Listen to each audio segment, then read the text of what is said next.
今天是一个非常吉祥的好日子，是大慈大悲观世音菩萨他的成道日。观世音菩萨和我们的法门和我都有非常深厚的渊源。在我小时候修行和成长的这个过程之中啊，观世音菩萨，就是时常的，就是伴随着我，帮助我修行，给我指导。他并不是说像我们想象的，在你只有修的那一刻才来帮你，就是好像就是在我的整个生活之中，从指导啊、教化呀，包括对我的管教就是随时在伴随着我。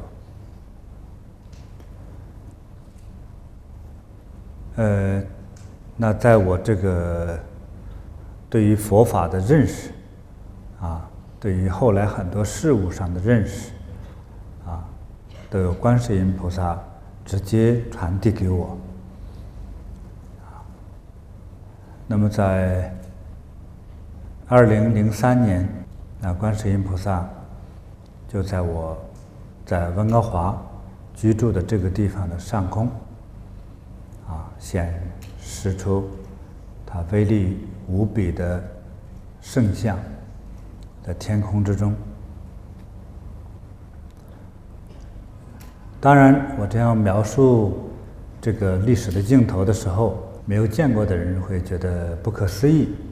或者是不容易相信。这个我是理解，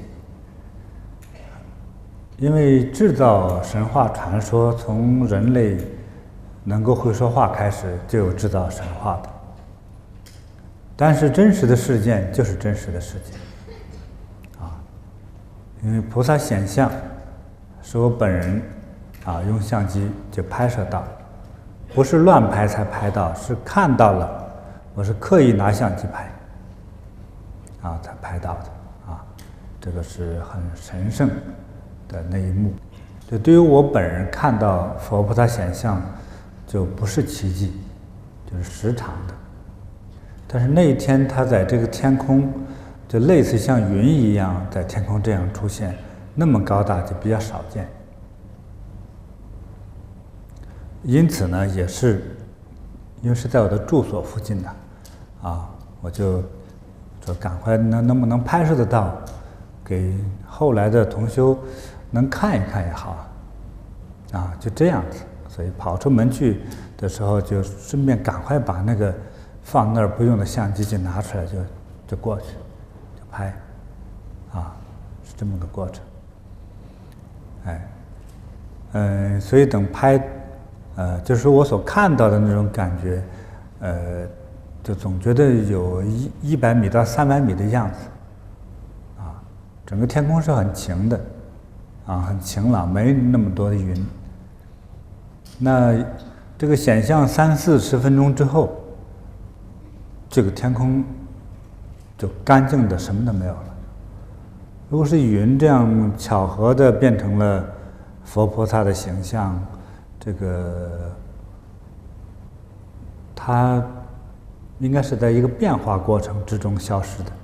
这个就是瞬间就没有了，它要变化也有一个过程，所以是比较奇迹。今天我们并不是到这儿来表达这个奇迹，是我们菩提法门的弟子们都应该纪念这个日子。那么所有的佛教徒也都应该去纪念这个好日子。那么就是大慈大悲的观世音菩萨成道的日子。那么这样的大菩萨，他是叫闻声救苦，乃至还有就说成是寻声救苦。观世音菩萨它是寻找这个世间痛苦烦恼的声音再来帮助你，它叫化现之后帮助你那么这个寻声救苦呢，就是体现了佛陀的大慈大悲只要众生有苦你的苦难的声音传递到我的耳朵里来，我就会来帮你这种精神实在是令人敬佩、感叹五体投地。那么在这样一个非常神圣的菩萨成道的日子，那么这样的日子呢普天之下有好多人在庆祝，所以今天这个世界上的这个磁场也是非常的强大。在这样佛菩萨就是诞辰到成道的这些日子，更是大吉祥的日子。像我们在今天能够去供奉、诵念，或者是发愿礼敬菩萨的话，我们会得到很多我们意想不到的好处那观世音菩萨能带给我们哪些好处呢？我想一些年轻的朋友并不太懂作为中国人，你能看到很多观世音菩萨的塑像、画像甚至还有很多种类别的画像什么降龙观音盂兰观音送子观音杨柳枝观音就是不同的这种画像造像。那这是什么意思呢？就是观世音菩萨说，他在你所需要的这种状况下，为了方便你去接受，他会化现成你所能够接受的那种形象和身份来帮助我们说这种慈悲并不是说我今天是神我就帮你吧，那时候我就不稀罕你帮助，那怎么办呢？他会化现成你所喜欢的样子来帮助你，就让你不可能去拒绝他的帮助。那多么慈悲就像你妈，你小时候就是不吃饭，因为身体不舒服，什么原因妈妈怕把你饿坏了，要哄着你吃饭唱着歌给你吃饭做着游戏让你吃饭生怕把你饿坏了或者是哄着你吃药，让你早点获得健康这种慈悲只有母亲才有。但是这样一位母亲是对天下众生的这种慈悲心是实在令人敬佩那观世音菩萨在他的愿望之中发的大誓愿，说他说的具体一点，怕我们都听不懂。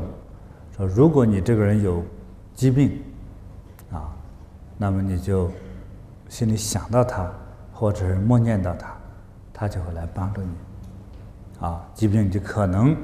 获得痊愈。如果你正好掉在深水里了你赶快想到他，就有可能会马上可能又飘过来一个大木头，这样你就不会被淹死如果你因为某些原因惹上刑事官司了，进到监狱了那去默念他，观想他，就可能这个官司会得到快速的化解就能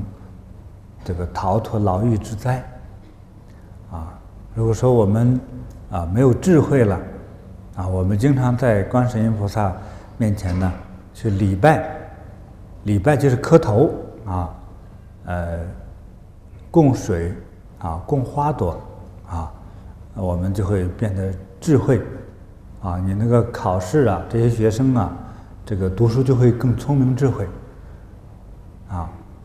那还有母亲担心孩子不听话，将来不学好，求观世音菩萨，我把我的孩子交给您了，您帮我看管，让他不要入邪道，不要入黑道，走光明的路，您的智慧，您的慈悲，希望成为我的孩子他这个精神世界之中的一盏巨大的明灯，一直指引着他，别让他糊涂，在关键的时候别让他走错了道，这个菩萨就会去帮助我们，就他说了很多个方面的，还有求生孩子的，求观世音菩萨，让我生个宝宝，这个我不能断了后，当然有很多，今天用医学来说，可能有多种原因，我们可能不怀孕不生育，这没关系，医学归医学，我们求佛菩萨，这是一种神灵的东西，它是不一样的和医学，就有可能你就能生个宝宝，从医学解释是说不清楚的。就在我们这些同修之中，有很多位医生说你这个不可能，有些女生这个输卵管都堵塞了，不可能生孩子，但是我们很多的同修就生了，当然不是通过医疗的行为，通过修行和师父加持，还有的人祈请这个药师佛或者是观世音菩萨的帮助，就生了，就是确实有很多不可思议的，像刚才我讲到，有些孩子想读书更加聪明，将来不太费力气，我就能考上状元，我能考上好学校，或者是我的这个工作事业更顺利，你想的具体一点，求菩萨去磕头，我想你磕他108天，每天磕他20分钟就可以了，叫真诚，所以我们在祈请佛菩萨的时候这个我们其实要讲一些规矩，怎么样灵验呢？就要真诚，叫真诚我一会儿接着讲怎么样真诚法，就是可能佛菩萨他的愿望是很广泛的，帮助我们那你要有悟性，有时候师父讲到的问题不是属于我那个问题呀，那其实要举一反三，你有烦恼，那菩萨就来帮你，是这样子，那我们怎么样真诚呢？通常要含有恭敬之心，敬畏之心，要有礼貌，要懂礼节，要沐浴更衣，无论你是什么样的阶级，我们为了表示对佛菩萨的敬仰之情，那你在进行礼拜诵念的时候，在这个之前你要洗澡，换干净衣服，并不代表说换新衣服，要换干净衣服。我嘴里不要吃油腻的东西，我嘴里不要吃那个特别刺激的味道，什么葱蒜等等的。我身上不要撒一些刺激的香水，不要吃臭豆腐，不要吃榴莲，还有我不说脏话，这菩萨才能更灵验的收到，才能帮你。有时候菩萨要帮你，但是要看你这个人傲慢、无礼，不懂事，那么多人在求他，怎么办呢？先找着真诚的帮吧。只是我个人这么猜想所以我们作为这个需求者、需要帮助的人，所以我们要恭敬，甚至更严格的还有更多的要求，提前3天，提前5天，还有提前7天，这个要清净，这个要求特别多我不讲那么细致了。今天我们讲那么细致，好像变得没法生活了，就是，对，所以在这个准备期间，那要求多了，要回避爱情，要回避吃荤，不能吃有味道的东西。这几天没有想邪念，这几天没有骂人，就等等有好多细节要求我们，所以我们大概领悟，叫我要真诚，我的真诚要有所表达，有所流露，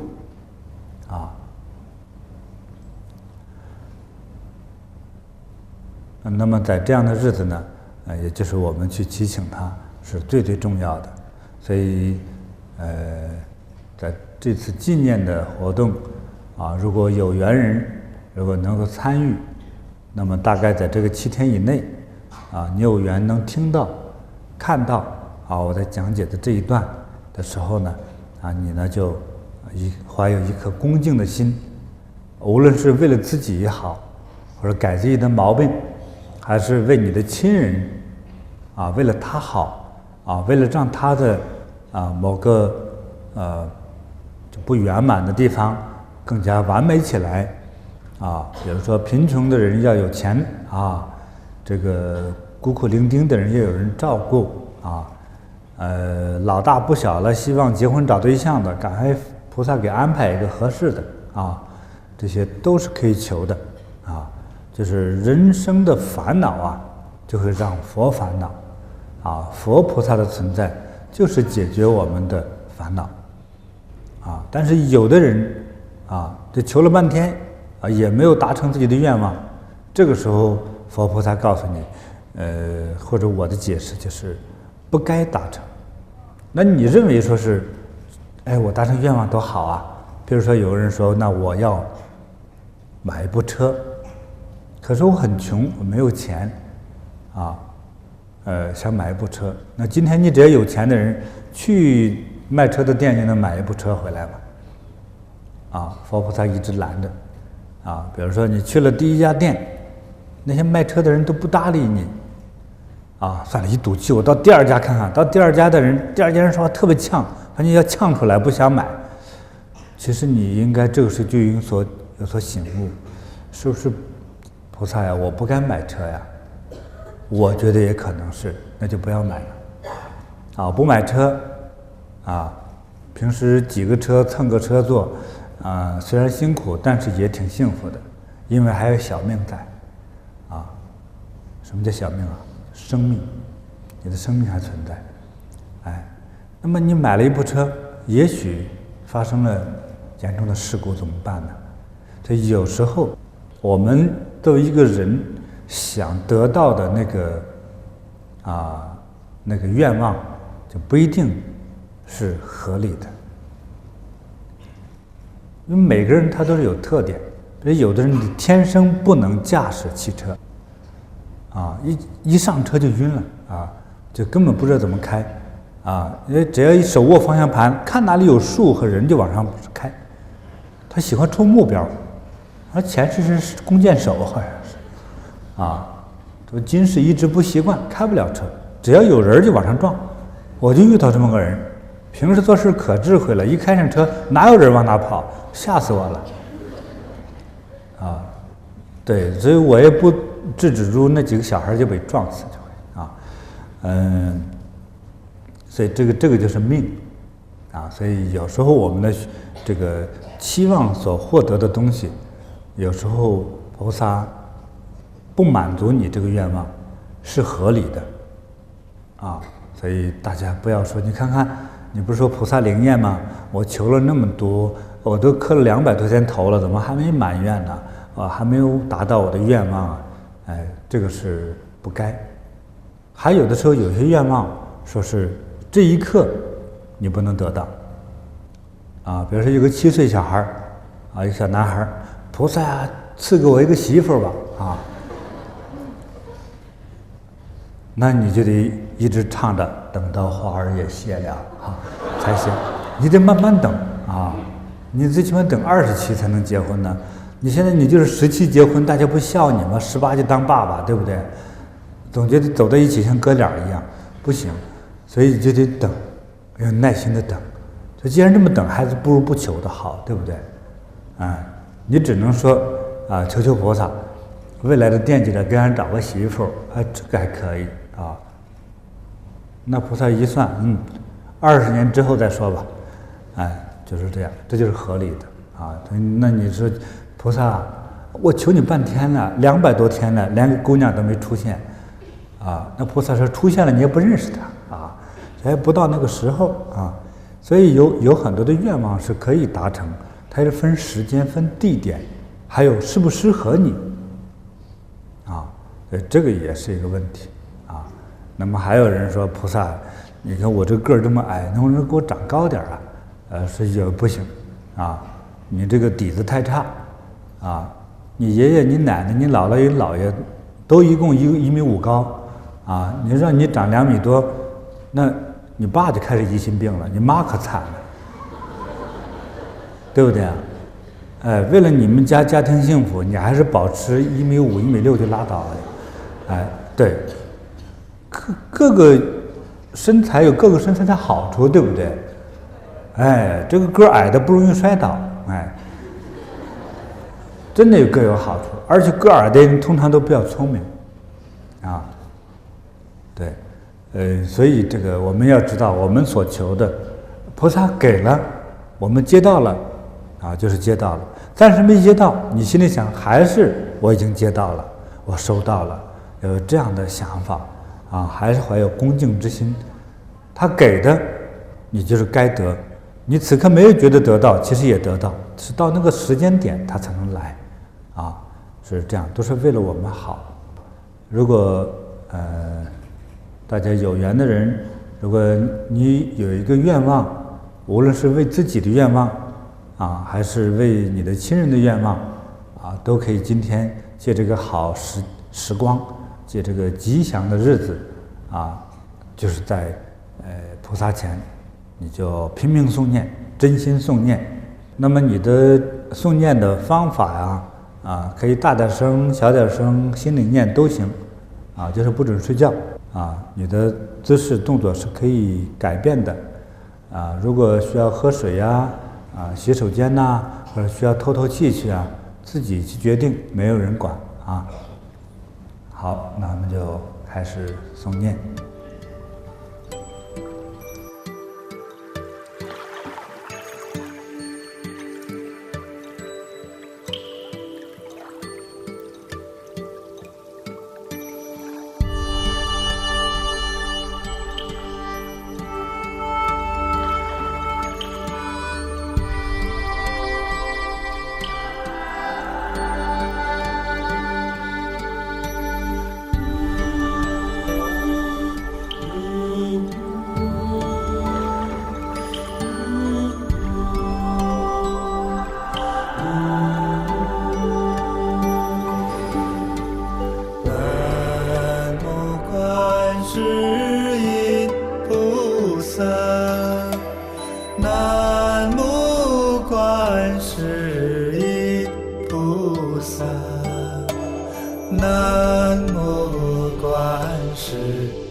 观世音菩萨，南